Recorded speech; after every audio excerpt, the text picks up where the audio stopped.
Hello guys, welcome back to our channel. My name is Sonam Chauhan. तो आज की हमारी क्लास का टॉपिक है स्विस कार्यपालिका यानी कि स्विट्जरलैंड की एग्जीक्यूटिव जो प्रोसेस है, आज उसके बारे में आज हम यहाँ पे बात करने वाले हैं। तो फटाफट से वीडियो को लाइक शेयर और सब्सक्राइब जरूर कर दो, क्योंकि आने वाली वीडियोस काफ़ी ज़्यादा इंपॉर्टेंट है। जैसे कि आपके एग्जाम आ रहे हैं, तो दूसरा पेपर भी हम लगभग 1-2 दिन में स्टार्ट करने ही वाले हैं। और इंपॉर्टेंट क्वेश्चन की मतलब बहुत सारी ऐसी अपडेट है, उनके नोटिफिकेशन के लिए आपके लिए ज़रूरी है कि इस चैनल को सब्सक्राइब और बेल आइकन को प्रेस जरूर कर लीजिएगा।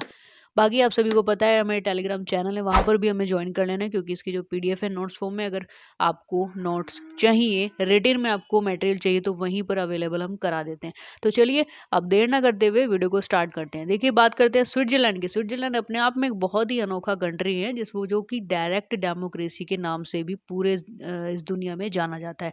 और जितनी स्विट्जरलैंड में कॉन्स्टिट्यूशन को लेकर के जो भी प्रोसेस है, शायद किसी कंट्री को लेकर के हम इसमें कंपेयर भी नहीं कर सकते। क्योंकि जब आप इसके कॉन्स्टिट्यूशन को पढ़ते हैं, इसके एग्जीक्यूटिव फॉर्म को पढ़ते हैं, तो तभी हमें पता लगता है कि एग्जैक्टली ये कितना ज़्यादा मतलब बाकी कंट्री से कितना ज़्यादा डिफरेंट ये कंट्री है। तो स्विट्जरलैंड के जब हम एग्जीक्यूटिव की बात करते हैं, तो स्विट्जरलैंड में सन 1998 में एक नए संविधान को क्रिएट किया गया था, यानी कि 1998 में। और इस संविधान को 18 अप्रैल 1999 में, यानी कि 1999 में लागू किया गया। इससे पहले संविधान की दो मेन कुछ ऐसे फीचर्स थे, कुछ ऐसे विशेषताएं थी। पहली थी बहुल कार्यपालिका और दूसरी थी संसदात्मक और अध्यक्षात्मक व्यवस्थाओं का एक समन्वय, यानी कि वहां पर पार्लियामेंट्री सिस्टम भी था और प्रेसिडेंशियल सिस्टम भी था। दोनों दोनों का एक समन्वय था, दोनों का एक जुड़ाव था। इन्हें इस नए संविधान में एक सजीव करके रखा गया था। अब 1848 में निर्मित संविधान जो 1848 में क्रिएट हुआ था कॉन्स्टिट्यूशन, उसमें कार्यपालिका को संघीय परिषद यानी कि फेडरल काउंसिल कहा जाता था। लेकिन जो 1998 में स्टैब्लिश किया गया, 1999 में जो वर्तमान का जो उसका संविधान है, उसे संघीय सरकार का नाम दिया गया, यानी कि फेडरल गवर्नमेंट का नाम उसको दिया गया।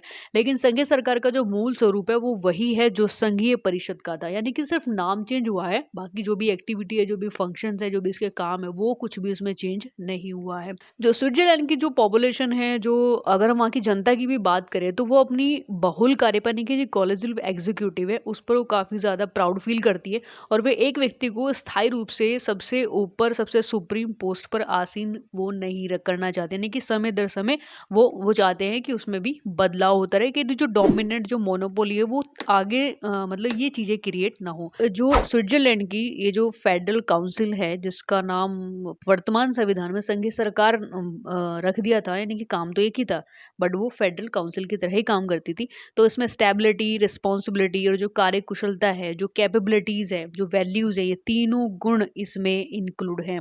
अब बात कर लेते हैं यहाँ पे बहुल कार्यपालिका की, यानी कि प्लूरल एग्जीक्यूटिव की।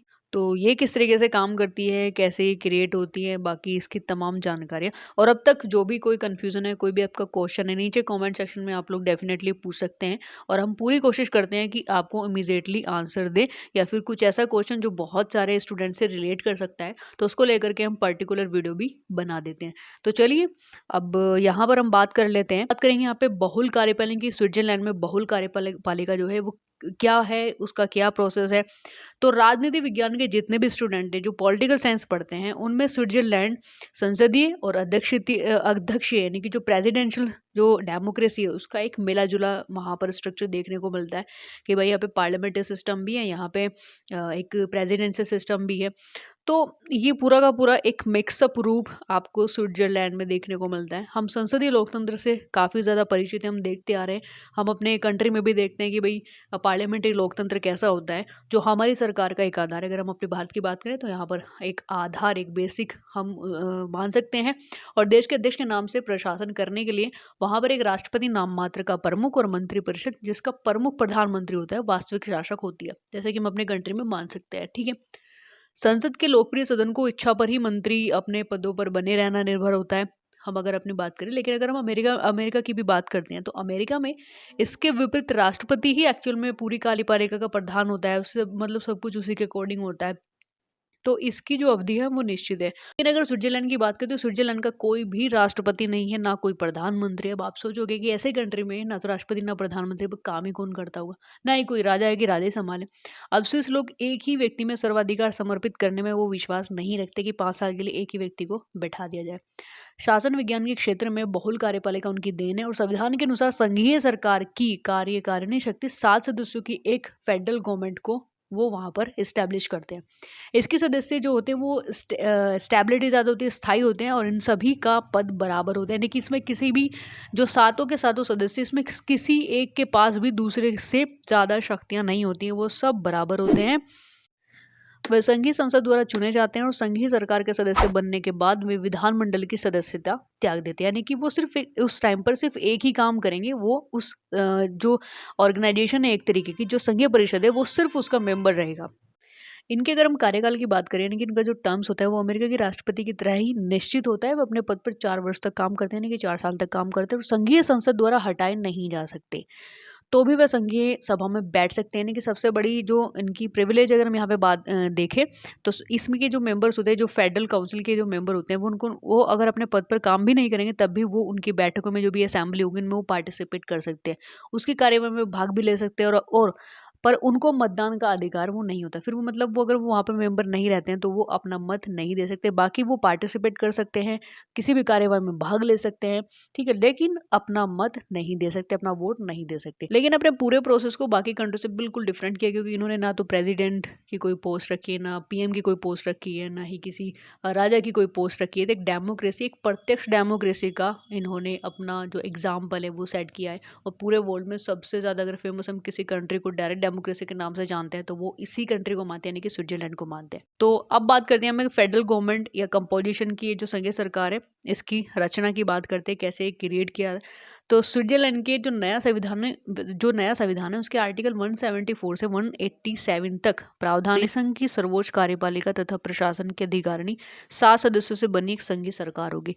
यानी कि अगर आप स्विट्जरलैंड के आर्टिकल्स पढ़ोगे तो उसमें 174 से 187 तक ये चीज़ें लिखित रूप में रखी गई हैं कि जो परिसंघ होगा, जो पूरा ऑर्गेनाइजेशन होगा, ये जो पूरी फेडरल गवर्नमेंट होगी, उसमें 7 सदस्य द्वारा बनी गई ये सरकार कही जाएगी। ठीक है, ये नहीं है कि ज़्यादा कॉम्प्लिकेटेड तरीके से मैं समझाना नहीं चाह रही हूँ, क्योंकि जो इसमें लैंग्वेज है वो काफ़ी कॉम्प्लिकेटेड है। मैं बहुत आसान तरीके से आपको बता रही हूँ कि जो आर्टिकल से 174 से 187 तक के बीच में जब आप इसमें पढ़ते हो तो आपको नजर आएगा कि भाई इन्होंने प्रॉपर रूप से कह दिया। इनके कॉन्स्टिट्यूशन में लिखा है कि जो फेडरल गवर्नमेंट होगी, जो फेडरल काउंसिल होगी, उसमें 7 सदस्य होंगे, इससे ज़्यादा सदस्य उसमें नहीं होंगे। ठीक है, और इस सरकार की जो सदस्य संख्या वो निश्चित होगी।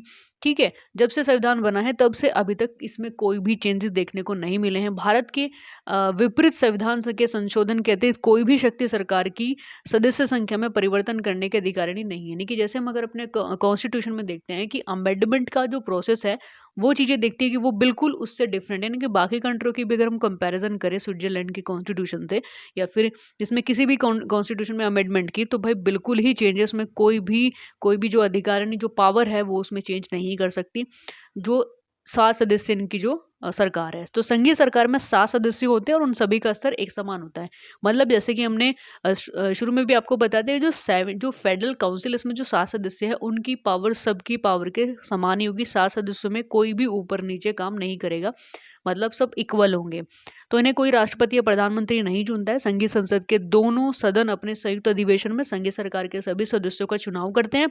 और ये जो संघीय सरकार, ये जो फेडरल गवर्नमेंट है, उसके जो पार्षद होते हैं, उसके जो काउंसलर होते हैं, वो 4 वर्ष की अवधि के लिए चुने जाते हैं। यानी कि स्विट्जरलैंड में काउंसलर एक पोस्ट होती है जो 4 साल के लिए उस पर वो जो मेंबर्स हैं वो चुने जाते हैं, उसको काउंसलर बोला जाता है। तो वहाँ पे पीएम या जो राष्ट्रपति इस तरह का पद नहीं होता है। ठीक है, और इसका जो चुनाव होता है 4 वर्ष के बाद, प्रतिनिधि सभा के चुनाव के बाद होता है। ठीक है, आई थिंक तो यहाँ तक की चीज़ें क्लियर आउट हो चुकी होंगी। हम जस्ट एक छोटी सी इन्फॉर्मेशन बन दी कि जो फेडरल गवर्नमेंट है स्विट्जरलैंड में वो कैसे कंपोजिट की गई है, कैसे उसको क्रिएट किया गया है, और कौन से आर्टिकल से कौन से आर्टिकल तक वो चीज़ें रखी गई हैं, कितने साल तक ये काम करता है। डेफिनेटली यहाँ तक चीज़ें कंप्लीट हो गई होंगी। ठीक है, क्वालिफिकेशन क्या होनी चाहिए कि कोई स्विस नागरिक जो कि राष्ट्रीय परिषद यानी नेशनल काउंसिल होता है उनमें चुने जाने के योग्य हों, और नॉर्मली भाई फिर वही कैपेबिलिटीज़ वही क्वालिफिकेशन होती है कि वो उस देश का नागरिक। जो मेन चीज़ें थी जो उनके फंक्शंस को लेकर थी, आर्टिकल में जो 7 सदस्य हैं उनकी जो स्टेबिलिटी है, उनकी जो फंक्शंस हैं, उनके जो ईयर्स है, वो सारी चीज़ें इसमें मैंने अभी आपको ऊपर बताई दी है। बाकी सब इसके अलावा नहीं है, सारी चीज़ें इतनी ज़्यादा इंपॉर्टेंट। आपने क्यूरियोसिटी के अकॉर्डिंग आप इसमें बहुत डिटेल्स तरीके से अपना एक अलग अलग से इसको स्टडी कर सकते हो। इसमें कुछ खास इन्फॉर्मेशन भी अगर मैं आपको बताऊं, इनकी जो गवर्नमेंट जो फेडरल गवर्नमेंट है कि जो स्विट्जरलैंड की जनता है उनको प्रकृति व्यवहारिक है, एक प्रैक्टिकल जीवन है उनका, वे कभी भी अपने मंत्रियों को केवल इस कारण से बदल देते हैं, इस कारण से मतलब नहीं बदलते कि अब संघीय सभा में पॉलिटिकल जो पार्टीज है उनकी संख्या में परिवर्तन हो गया है। यद्यपि संघीय पार्षद जो भी फेडरल काउंसिल के कार्यकाल की जो अवधि होती है वो केवल 4 वर्ष तक की होती है, लेकिन संघीय पार्षद यानी कि जो भी काउंसलर होते हैं, जो फेडरल काउंसलर होते हैं, उनका तब तक का पुनर्निर्वाचन होता रहता है जब तक कि वो सेवा के इच्छुक, यानी कि अगर उनका एक टाइम पीरियड भी कंप्लीट हो जाए, अभी 4 साल तक के लिए कोई काउंसलर काम कर रहा है, उसका वो 4 साल कंप्लीट हो जाता है, लेकिन अभी भी उसकी इच्छा है कि सेवा भाव करने की, सेवा करने की, कार्य करने की, तो अभी वो अपने आप को रिकंटिन्यू उसमें कर सकता है। ठीक है। और इसके बाद अगर हम अध्यक्ष और उपाध्यक्ष की बात करें, प्रेसिडेंट और वाइस प्रेसिडेंट की भी बात करें, तो संघीय संसद के दोनों सदन अपनी एक संयुक्त बैठक में संघीय सरकार यानी कि जो फेडरल गवर्नमेंट है उनके सदस्यों में से एक अध्यक्ष और उपाध्यक्ष केवल 1 वर्ष के लिए चुना जाता है। ठीक है। अब जो प्रेसिडेंट है या वाइस प्रेसिडेंट है उनका काम ही क्या होता है, चीजों को थोड़ा सा देख लेना, और लगातार दूसरे वर्ष इस उच्च पद पर पुनर्निर्वाचित नहीं हो सकता। अध्यक्ष या उपाध्यक्ष का जो लगातार दूसरे वर्ष अपने पद पर पुनर्निर्वाचन का संविधान द्वारा निषेध है, यानी कि वो 1 साल तक वहां पर काम करेंगे और उसके बाद वो पुनर्निर्वाचित नहीं हो सकते। ठीक है। अध्यक्ष और उपाध्यक्ष अन्य 5 सदस्यों की तरह संघीय सरकार के विभागों में किसी न किसी विभाग के मंत्री होते हैं, और इस तरह से वह काउंसिलर यानी कि जो पार्षद होता है वो जो 1 वर्ष के लिए अध्यक्ष चुना जाता है वो अपने अन्य सहयोगियों की अपेक्षा अधिक शक्तिशाली वो नहीं होता। तो कहने का मतलब ये होता है कि जो फेडरल गवर्नमेंट है उनमें जो 7 सदस्य होते हैं पूरे स्विट्जरलैंड को चलाने के लिए, उनमें से किसी एक को अध्यक्ष और किसी एक को उपाध्यक्ष बना दिया जाता है, लेकिन उस पोस्ट के हिसाब से उनकी पावर इंक्रीज नहीं की जाती, बाकी के कंपैरिजन में उनकी पावर भी सेम ही रहती है। ठीक है। आर्टिकल 98 के अनुसार संघीय सरकार का जो अध्यक्ष होता है वही देश का राष्ट्रपति भी होता है, यानी कि कहने को वो सिर्फ देश का राष्ट्रपति हम उसे कह सकते हैं, लेकिन ऐसा कोई आर्टिकल में मतलब ऐसा कोई प्रावधान नहीं है कि हाँ राष्ट्रपति अलग है या प्रधानमंत्री का कोई प्रोसेस अलग है, नहीं, उसी मेंबर को एज ए प्रेसिडेंट भी कह सकते हैं। अब बात करते हैं संघीय सरकार की कार्य और शक्तियों के बारे में, कि फेडरल गवर्नमेंट है उसके क्या फंक्शंस हैं, क्या पावर है। तो कार्यपालिका संबंधी उत्तरदायित्व यानी कि एग्जीक्यूटिव रिस्पॉन्सिबिलिटी की अगर हम बात करें तो वो एक अलग तरीके से काम करती हैं। स्विट्जरलैंड की जो आंतरिक शांति है, बाह्य सुरक्षा को बनाए रखने के लिए संघीय सरकार काम करती है। देखिए जब भी किसी फंक्शंस या हम इनकी पावर की बात करते हैं तो नॉर्मली पूरे स्विट्जरलैंड को किस तरीके से वो मैनेज करते हैं, कैसे उनके वेलफेयर के लिए वो पॉलिसी क्रिएट करती है, तो तमाम तरह की जो चीज़ें हैं वो एक एग्जीक्यूटिव रिस्पॉन्सिबिलिटी होती है। फिर जैसे विधायिका संबंधी कर्तव्य यानी कि लेजिस्लेटिव रिलेटेड ड्यूटीज़ है। अब जो फेडरल गवर्नमेंट जो फेडरल काउंसिलर है उसमें जो उनके जो सदस्य होते हैं वो संघीय संसद के सदस्य नहीं हो सकते। अब जैसे कि हमने स्टार्टिंग में क्वालिफिकेशंस बताया कि जो भी मेंबर होगा वो जब तक भाई संघीय संसद का सदस्य है तो ठीक है, लेकिन जैसे ही वो गवर्नमेंट जो काउंसिल है, जो फेडरल काउंसिल है, जो फेडरल गवर्नमेंट है उसका सदस्य होते ही वो किसी संघीय संसद का सदस्य नहीं होता है। ठीक है। तो एक तरीके से कहे तो जो पूरी पूरी फेडरल गवर्नमेंट है ये कहीं ना कहीं लेजिस्लेटिव रिलेटेड ड्यूटीज भी अपनी कंप्लीट करती है। लेजिस्लेटिव का मतलब है उस देश के लिए कानून का निर्माण करना। दूसरा है संघीय पार्षद यानी कि फेडरल काउंसिलर। इसका कार्य क्या होता है कि विधेयकों का जो प्रारूप है, जो स्ट्रक्चर्स है, वो सभा में उपस्थित होने के बाद समाप्त नहीं होता है। अब भारत इंग्लैंड के मंत्री की तरह संघीय पार्षद उस विधेयक के निर्माण में सभा का पथ प्रदर्शन या संचालन करता है। जिस समिति को यह विधेयक भेजा जाता है वह समिति उस विधेयक से संबंध संघीय पार्षद से बातचीत करती है और उसी परिस्थिति में विधेयक का परीक्षण होता है तथा समिति जैसे जैसे अपने काम आगे बढ़ाती है वह उसको अपनी सलाह तथा अपने उसका परीक्षण होता रहता है और उसमें आलोचनात्मक विचार समिति के समक्ष प्रकट करता रहता है। ठीक है।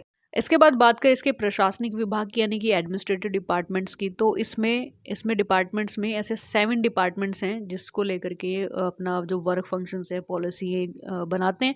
जैसे कि political department including foreign affairs, राजनीतिक विभाग जिसमें विदेशी मामले शामिल हैं।